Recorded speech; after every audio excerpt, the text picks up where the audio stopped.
विजय प्रणाम।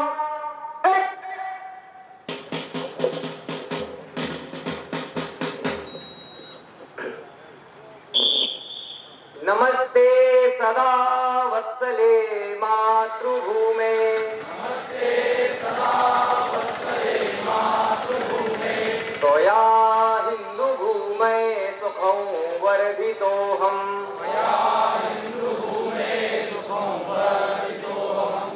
पतत्वेशकायो नमस्ते नमस्ते, पतत्वेशकायो नमस्ते नमस्ते, प्रभो शक्तिमन हिंदू राष्ट्रांक भूता, इमे सादरन्त्वा नमाय कार्याय बद्धा कटीयम्,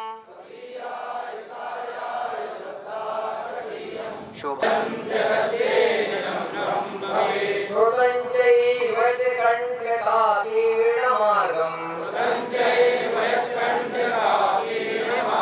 स्वयं स्वीकृतर्ना सुगंकारी, समुद्रस्मिश्रैव सस्यैकमुग्रम्, परं साधनं नाम वीरोऽमृतम्,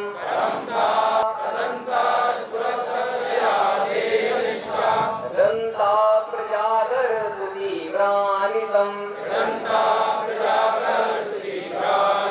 विजेत्री जनसंवता कार्यशक्ति, विधायात् धर्मस्य संरक्षणं, कर्ता भवत्वा शिशाते वृषम्। भारत माता की जय।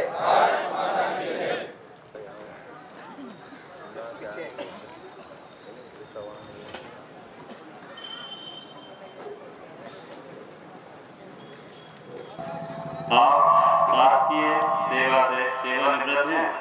आपका निवास गुना नगर में है। आप गुना विभाग के माननीय सह विभाग संचालक हैं श्री गिरिराज जी अग्रवाल। में हमारे लिए जिनका उद्बोधन प्राप्त होगा उनका परिचय इस प्रकार है। श्री शिव शंकर जी शर्मा, आप विचारक हैं। आपका केंद्र मुरैना है। आप मध्य भारत प्रांत के प्रांत पर्यावरण संयोजक हैं। अमृत वचन एकल गीत के उपरांत भाई साहब का उद्बोधन हमें प्राप्त होगा।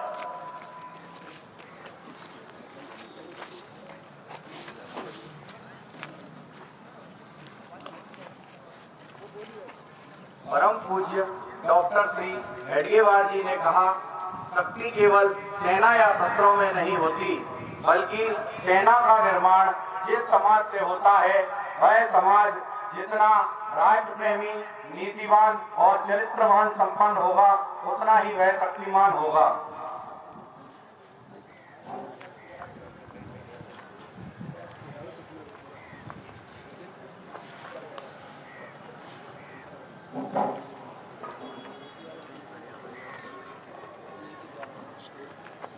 एकल गीत है, दोहराना नहीं है।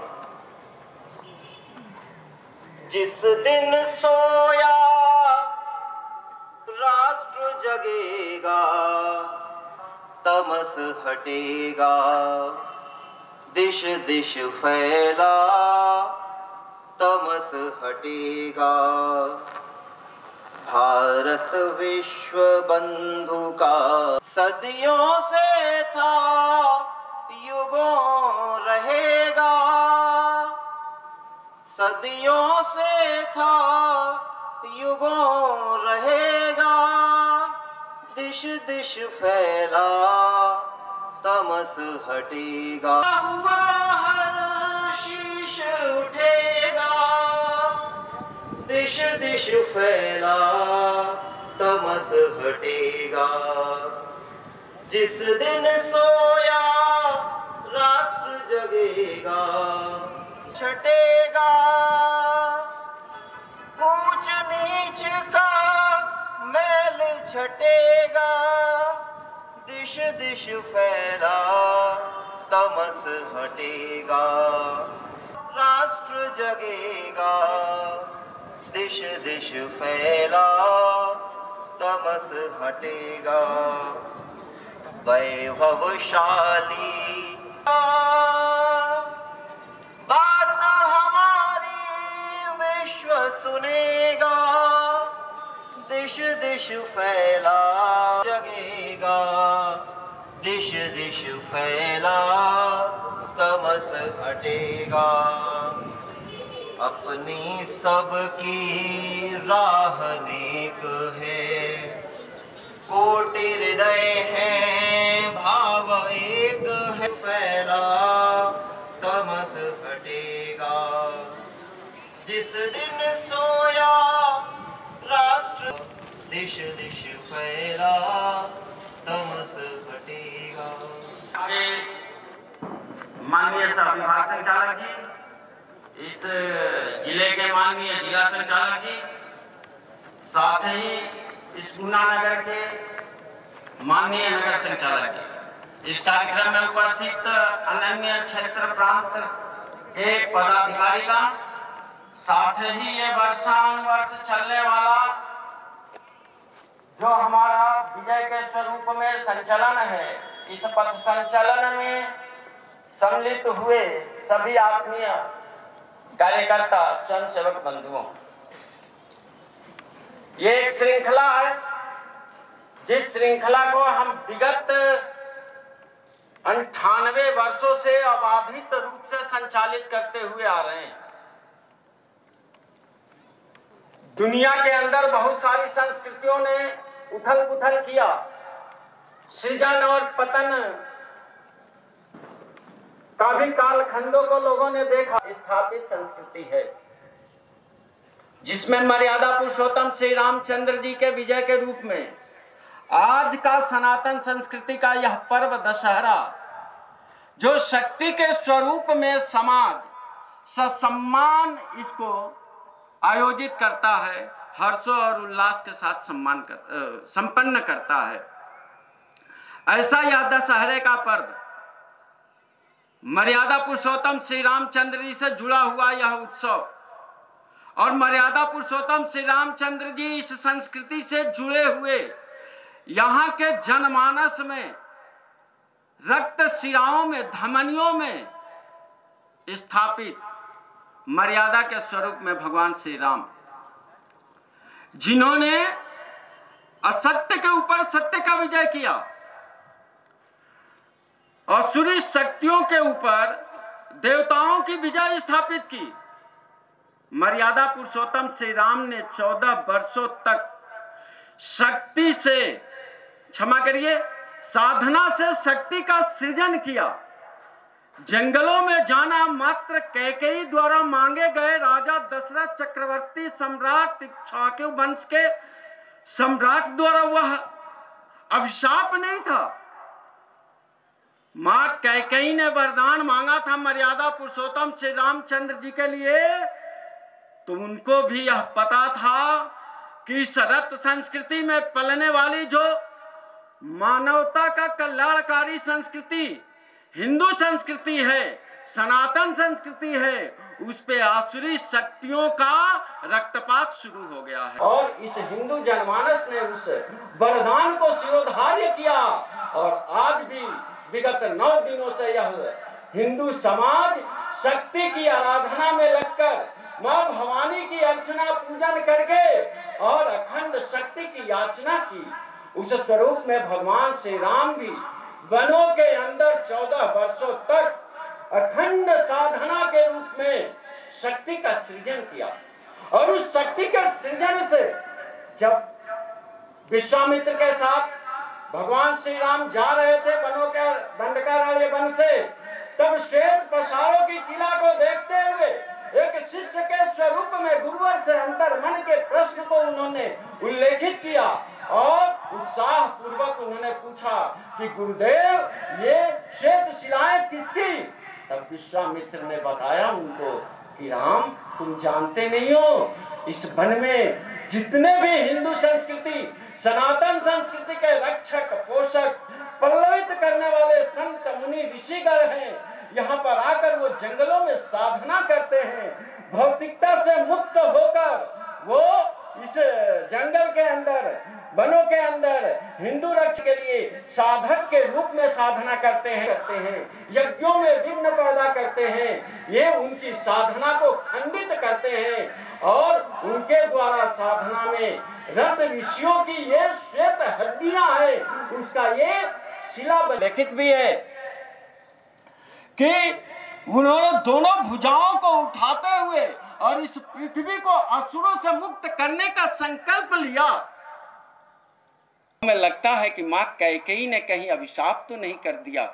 मां कैकेयी ने भगवान राम के लिए नहीं, कभी पढ़िए मैथिली सरल गुप्त का कैकेयी संवाद पढ़िए, उसमें पता पड़ेगा कि मां कैकेयी की सोच क्या थी और भगवान राम का ये 14 वर्षों का वनवास का प्रतिफल हमें क्या मिला, इस समाज को क्या मिला, इस संस्कृति को क्या मिला।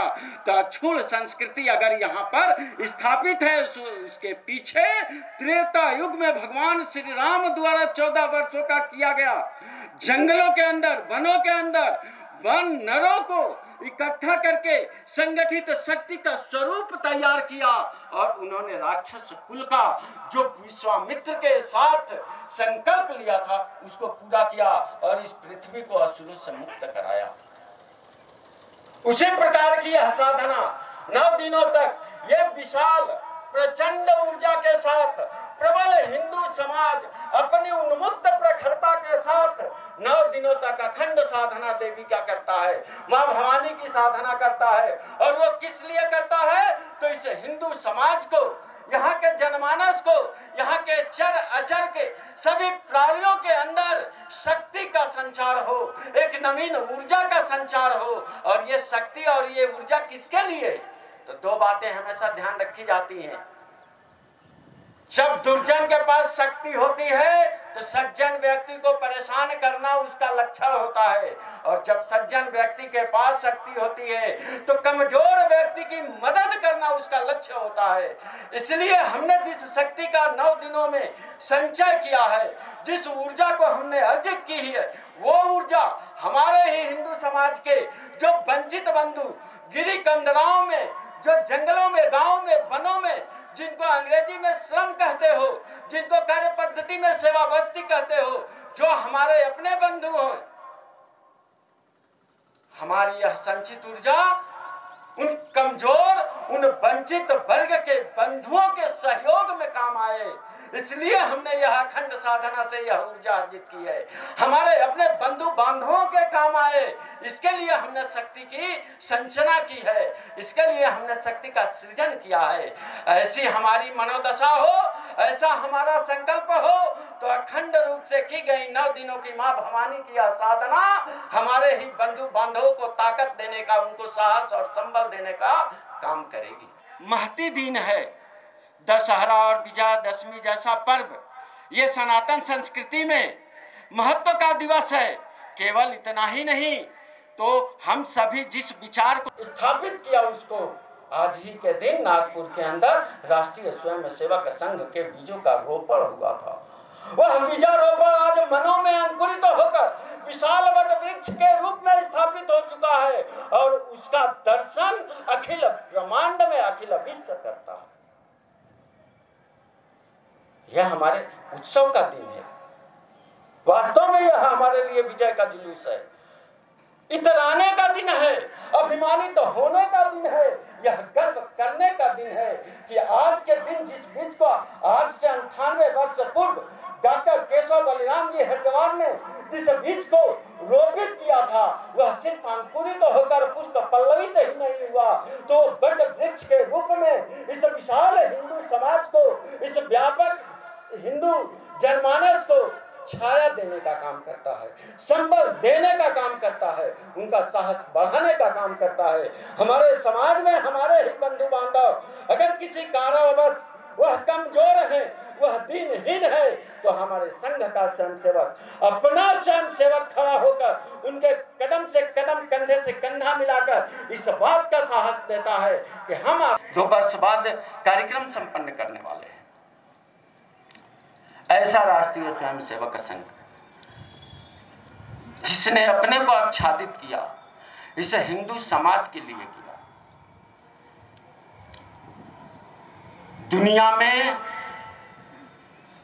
3-4 विचारधाराएं स्थापित हुई और सभी लोग जानते हैं, समय समय पर लोगों ने इस राष्ट्र को खंडित करने का अबल दुस्साहस किया। बहुतेरे लोग सफल भी रहे, लेकिन वो बंद हो गया। इस्लामियत चली गई, विदेशी हमले और आक्रमण बंद हो गए, ईसाइयत चली गई, ईसाइयों के षड्यंत्र खत्म हो गए। ऐसा विश्वास करना हम स्वयंसेवकों के लिए ठीक बात नहीं है। उनका स्वरूप बदला है। जैसे हमारे पूजा पद्धति का स्वरूप परिवर्तित हुआ, हमारे साधना का स्वरूप परिवर्तित हुआ, वैसे उनके षड्यंत्र के स्वरूप बदले हैं। गुरु गोविंद सिंह जी ने लोकतंत्र को ही स्थापित किया था, ये समझने वाली बात है। फिर भी एक लोकतांत्रिक संवैधानिक व्यवस्था हमारे देश में आई, दलीय प्रणाली का मतदान आया, चुनाव आया और उसमें हम सभी लोग भी सहभागी हुए। ऐसा नहीं है। लोकतंत्र का सम्मान, लोकतंत्र का परिष्कार, ये दोनों बात जंगलों के अंदर 14-14 वर्षों तक साधना की, चाहे वो महावीर के रूप में हो, चाहे वो महात्मा बुद्ध के रूप में हो। लोगों ने साधना करके इस संस्कृति को अछूत बनाया। फिर भी यहाँ का राजनीतिक दल उसको समाप्त करने की कामना सजोकर हमारे आपके बीच में स्थापित है, हमारे आपके सामने आता है। ऐसे राक्षस वृत्ति के मानवों को पहचानने की आवश्यकता है। शक्ति को पाने के लिए हमने साधना की, ये ध्यान देने वाली बात है। कैसे लोग हमारे बीच में ही है, उनके साथ खड़े होने वाले लोग हमारे आजू बाजू में ही रहते हैं। वो सनातन को भी दांव पर लगाकर और राजनीतिक सत्ता का गलियारा प्राप्त करना चाहते। आखिर ये लोग कौन है, इनको पहचानना तो आवश्यक है। राष्ट्र के साथ जो भी अच्छा काम होता है उसके साथ संघ खड़ा होता है, संघ का स्वयं सेवक खड़ा होता है। इस राष्ट्र की आपदाओं में, विपदाओं में, भीषण परिस्थितियों में संघ का स्वयं सेवक खड़ा होता है, सबसे पहले खड़ा होता है।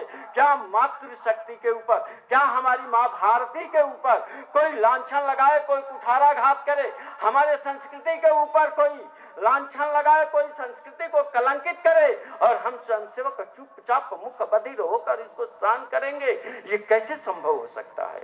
इसलिए इसको पहचान कर इसका प्रतिकार करना हम सबका धर्म है। विचारधारा वाले लोग राष्ट्रवादी विचारों के विपक्ष में, विरोध में खड़े क्यों हैं? तो इनके मन में कभी नहीं था भाई, ये कभी नहीं चाहते थे कि जहां दुनिया नहीं पहुंची है वहां भारतवंशी पहुंचे। तीसरा विचार बहुत बाद में यूरोप से चला, उसको किसी ने कामरेड कहा, किसी ने कम्युनिस्ट कहा। देखिए, उन विचारों ने आज अपने यहाँ के राजनीतिक दलों को आको पाई अधिग्रहित कर लिया है। सारे भारत के राजनीतिक दल जो सनातन के विरुद्ध में खड़े हैं, जो राष्ट्र के विरोध में खड़े हैं, ये विरोधी दलों के विचार जो है वो कम्युनिस्टों के विचार हैं। इनकी सिर्फ काया है, इनकी अंतरात्मा कामरेडियों की अंतरात्मा है।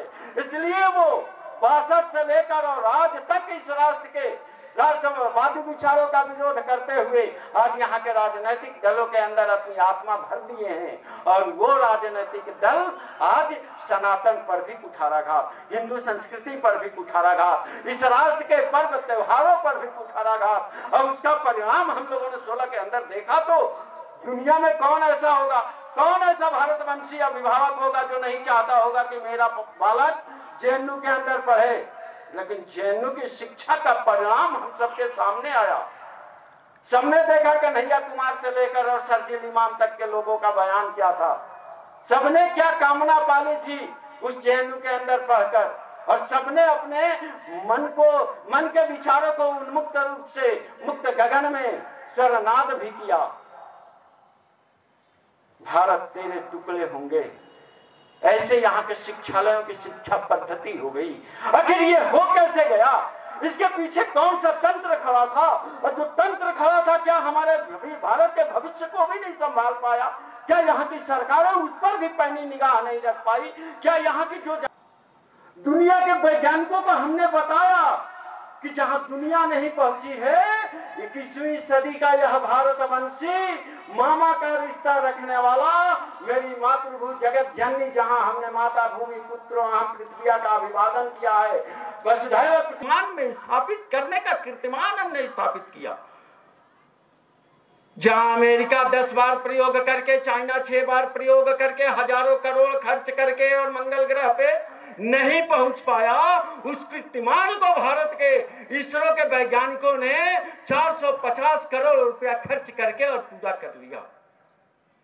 ये कीर्तिमान स्थापित है। इस देश की राष्ट्र विरोधी सरकारें, हमने ये सारे आज से 2500-3000 वर्ष पूर्व सम्राट विक्रमादित्य जी का इतिहास जब देखते हैं, जब उनके 9 ग्रहों का कीर्तिमान हम पढ़ते हैं, तब समझ में आता है कि दुनिया में उस समय भी भारतवंशियों का डंका बजता था, भारतवंशियों का ही कीर्तिमान स्थापित था। सम्राट बनाया करते थे।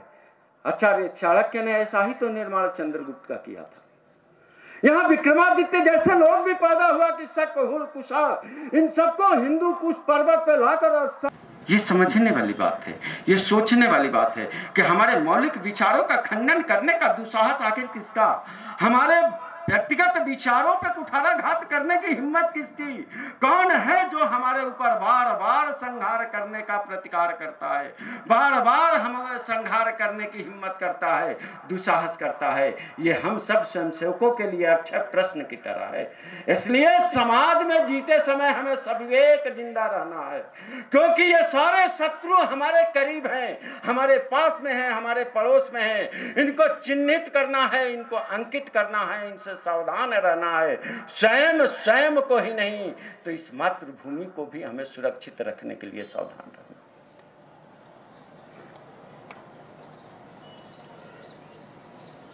आखिर ऐसी परिस्थिति, ऐसी स्थिति इस देश में राष्ट्रवादी विचारों के विरोध में ही लोग खड़े हो जाते हैं। इस देश की सरकारों ने कुछ अच्छे काम करने का निर्णय लिया। और टोबैगो में 3-3 लोगों का परिवार रहता है, एक परिवार के 3-3, 4-4 सदस्य रहते हैं। वहां तक इस संघ के विचार की व्यापकता है, वहां तक संपर्क और संबंध है। और उस देश में अगर किसी भी हिस्से में हिंदू समाज का कोई बंधु बांधव पीड़ित है, शोषित है, तकलीफ में है, कष्ट, ओवर ब्रिज के नीचे, बड़े बड़े खेत खलिहानों में, बड़े बड़े पर्वत की तलहटियों में, पहाड़ियों के नीचे लोग झोपड़ियां बना के पॉलिथीन लगा के रहते हैं। वो इस देश की मौलिक जनसभा नहीं है, जनसत्ता नहीं है, इस देश के वो मौलिक व्यक्ति नहीं है। इनको बाहर निकालने के लिए हमने एनआरसी जैसा एक विचार बनाया, उसका भी इस देश में लोगों ने विरोध करने का दुस्साहस किया। अच्छे काम का विरोध करना इस देश की नियति हो गई है। इस देश का राजनीतिक दल राष्ट्रवादी विचारों का विरोध करके ही सत्ता में सत्ताधीश बने रहने की कामना रखता है। ये समझने की जरूरत है। दंडित करने का क्या हमारा धर्म नहीं है? हम उनको दंडित नहीं करेंगे। जो मेरे भगवान, मेरे आराध्य, जिनका हम उत्सव आज संपन्न कर रहे हैं, उनको न्यायालय में बांध कर रख दिया, लेकिन अपने पूर्वजों की साधना की शक्ति कारगर हुई, काम आई, और उस बेड़ियों को भी तोड़कर आज देखिए 2024 के जनवरी महीने में मर्यादा पुरुषोत्तम श्री रामचंद्र जी के घर का आलय का, जिसको विधर्मियों ने नष्ट कर दिया था, ससंपन्न शुभारंभ करने का हम सबको अवसर प्राप्त हो रहा। लोग कहते थे कि अगर कश्मीर के अंदर 370 धारा हट गई, 35A का खत्मा हो गया, तो तिरंगा उठाने वाले लोग नहीं रहेंगे, खून की नदियां बहेंगी। आप अपने हृदय पे हाथ रखकर विचार करो, एक बूंद खून से भी महाराजा हरि सिंह की वह रणभूमि एक बूंद से भी रक्त रंजित हुई। यह विशाल हिंदू समाज की साधकों की साधना के परिणाम स्वरूप सृजित हिंदू की विजयशालिनी शक्ति थी, जिसने उस काम को करने में सहयोग प्रदान किया। जब समाज की अक्षुण्ण शक्ति विजयशालिनी रूप में संगठित होती है, तो ऐसे ही आकाशीय, ऐसे ही असंभावी कार्यों का परिणाम जनमानस के सामने प्रस्तुत होता है।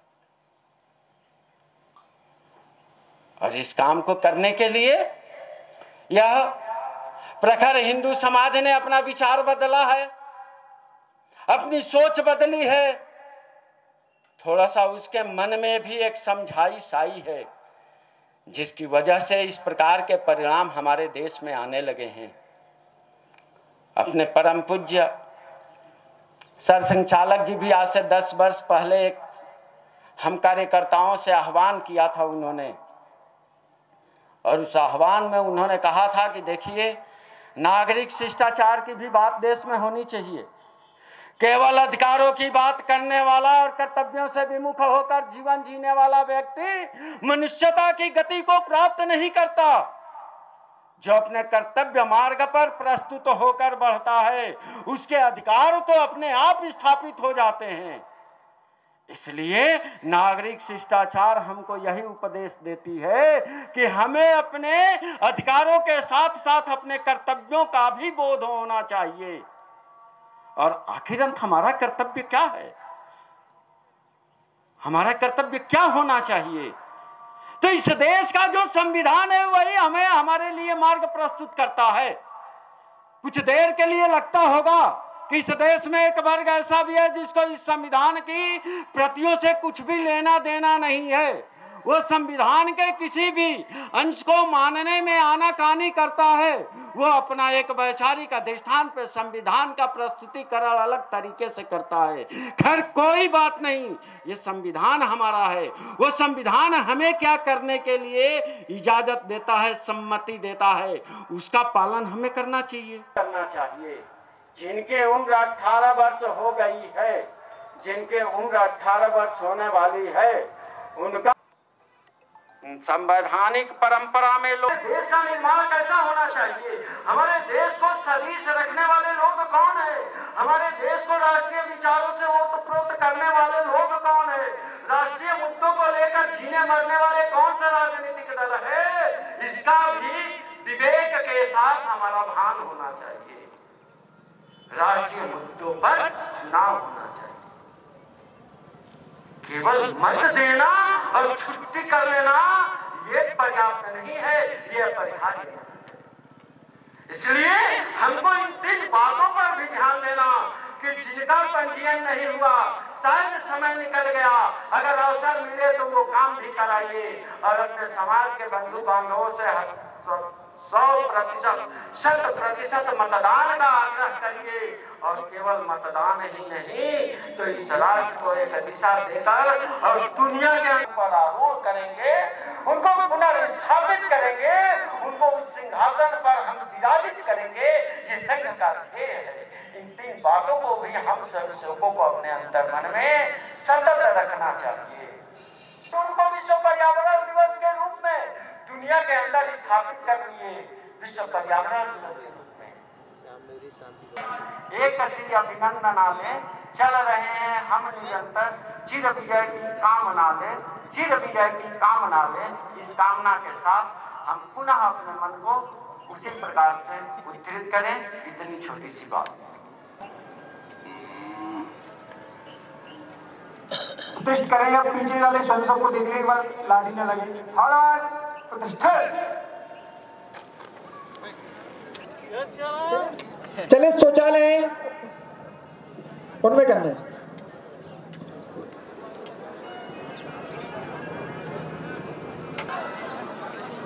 हमारा भी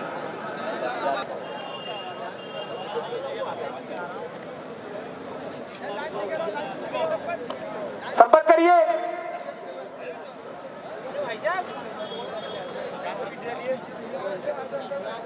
शिक्षक देखिए, प्रथम दोनों वाहिनियों में पूर्ण में है कि नहीं।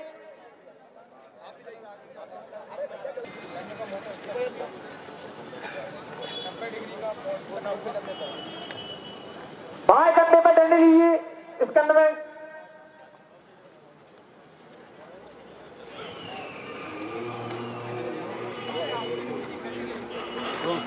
दोनों हाथों की मस्ती कसिए, 90 डिग्री एक कोण बनाइए।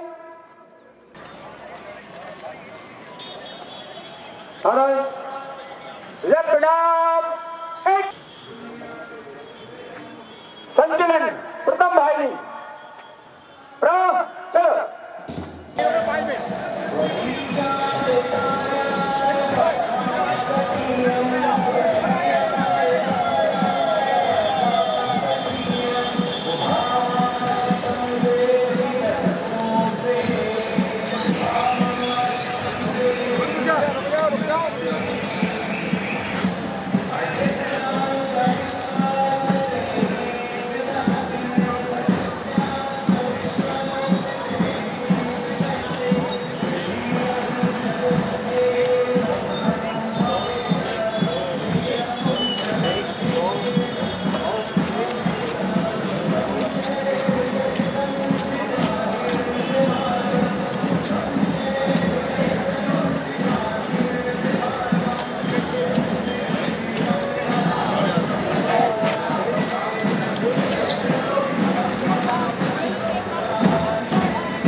कश्मीर ही हमारा कश्मीर है, सारा कश्मीर ही हमारा कश्मीर है।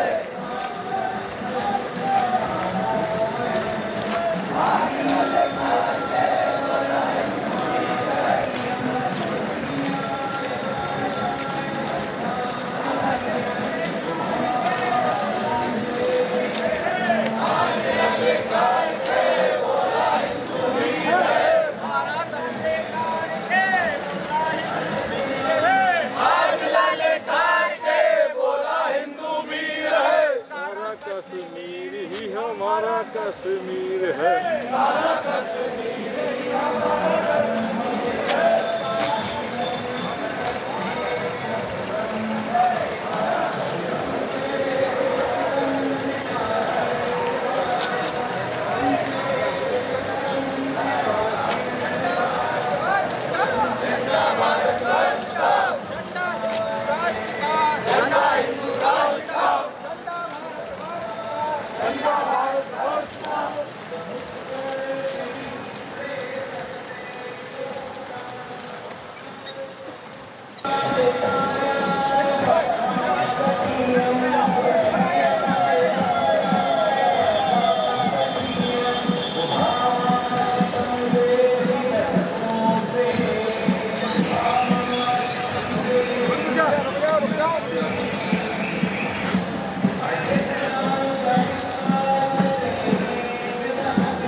सारा कश्मीर ही हमारा कश्मीर है।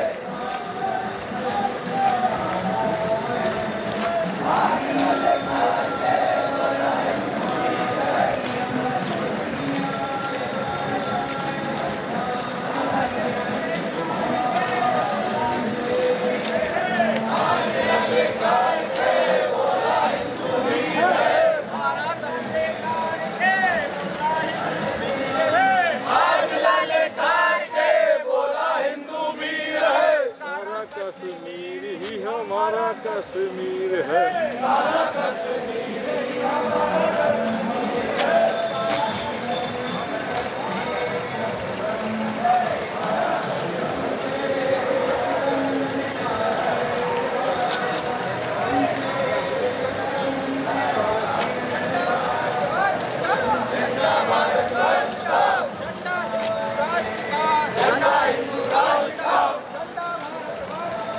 जिंदाबाद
रोड से चलना पड़ेगा बना हुआ।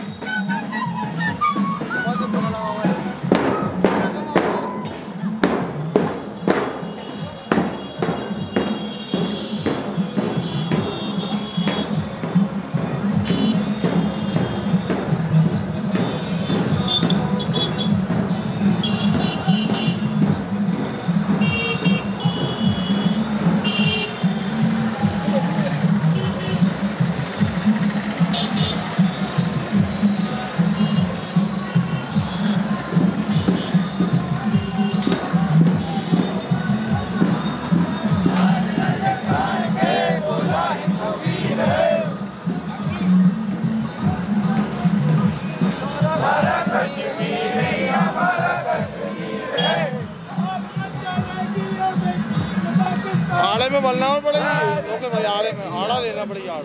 आड़ा रख लो, नीचे रख लो जमीन का आड़ा।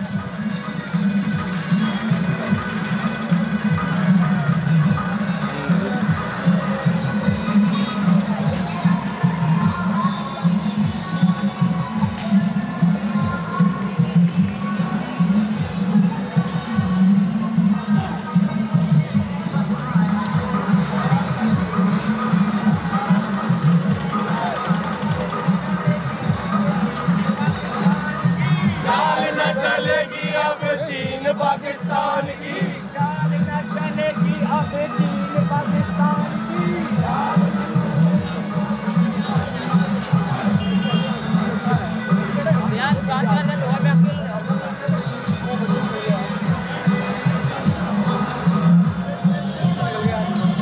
वो साइड से चलना पड़ेगा।